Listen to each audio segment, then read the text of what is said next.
La parole est à Madame Céline Brulin, pour 6 minutes. Bonjour Céline.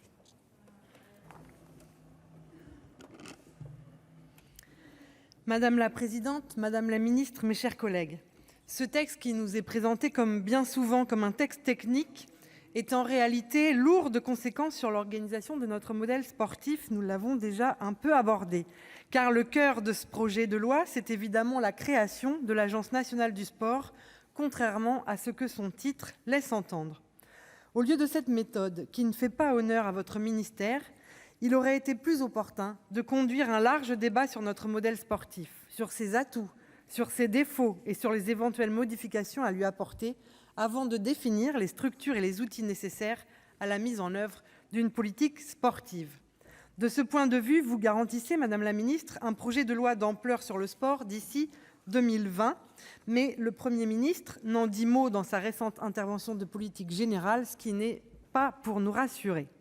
Sans attendre cet hypothétique débat, donc, vous réformez profondément le modèle sportif français par la création et en demandant au Parlement de la ratifier a posteriori, une agence dont les missions consacrent une nouvelle séparation en France entre le sport de haut niveau, la haute performance, et le sport de masse. Or, tous les acteurs de terrain le savent bien, il est absurde et vain de vouloir l'un sans l'autre.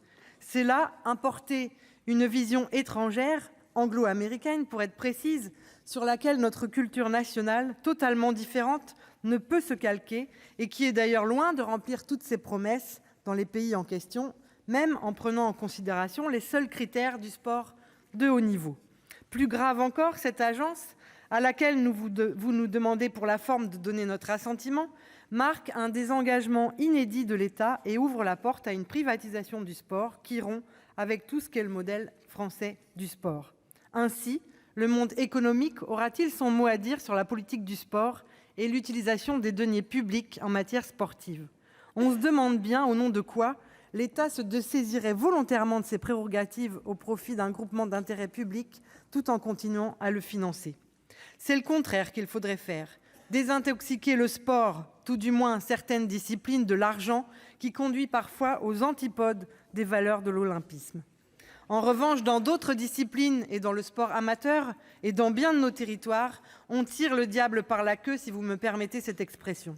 Et nous craignons, au-delà des questions de fond que pose votre projet, qu'il se traduise par une véritable usine à gaz dans les territoires précisément, même si le rapporteur et la commission ont tenté de clarifier les choses. Ainsi, la circulaire du 12 juin dernier indique que l'Agence du sport déploiera son action au niveau régional via les CREPS, pour ce qui concerne le sport de haut niveau. CREPS dont la voilure, doit-on le rappeler, a été amputée d'un tiers et qui repose aujourd'hui essentiellement sur les régions. Mais c'est via la direction académique des services de l'éducation nationale que s'organiserait le sport pour tous, en même temps que le préfet serait le délégué territorial de l'agence. Il faut ajouter la création d'un délégué auprès du recteur de région académique pour animer le réseau des équipes chargées de ces missions. Ministère, Agence nationale du sport, CREPS, DAZEN, préfet, recteur, sans même parler des modifications impliquées par le service national universel concernant le sport.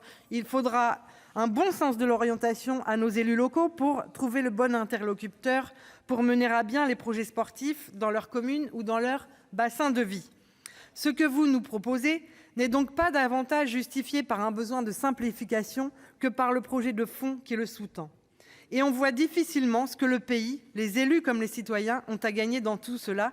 Ce que nous perdrions, par contre, c'est assez clair. Car la logique globale, c'est la mise en cause même de l'existence d'un véritable ministère des Sports.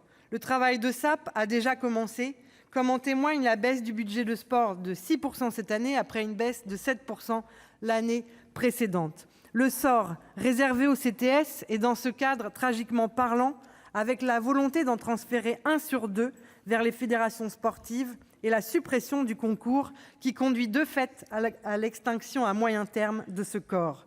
Et je crains, mes chers collègues, que nous perdions le point marqué ensemble ici la semaine dernière en excluant les CTS des détachements d'office prévus dans la loi sur la fonction publique si nous décidions de les transférer à l'Agence nationale du sport.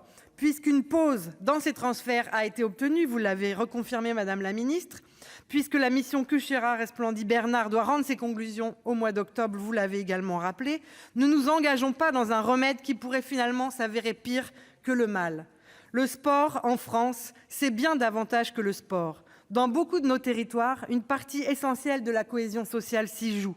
Au plan national, de grands événements jouent un rôle fédérateur, de cohésion nationale, à l'image du soutien populaire qui s'est tout récemment exprimé à l'égard de notre équipe féminine de foot.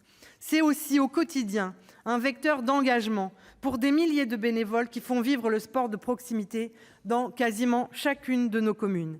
Déstabiliser ce modèle, sans même avoir conduit un débat de fond sur les orientations en matière de politique sportive, alors que le haut niveau se prépare pour les prochains Jeux olympiques et paralympiques et que la France elle-même se prépare à accueillir les JO de 2024, déstabiliser ce modèle qui repose sur l'engagement de plus en plus fragile de ces millions de bénévoles est extrêmement risqué. Nous voudrions vous en convaincre, madame la ministre. Je vous remercie. Merci, madame la sénatrice.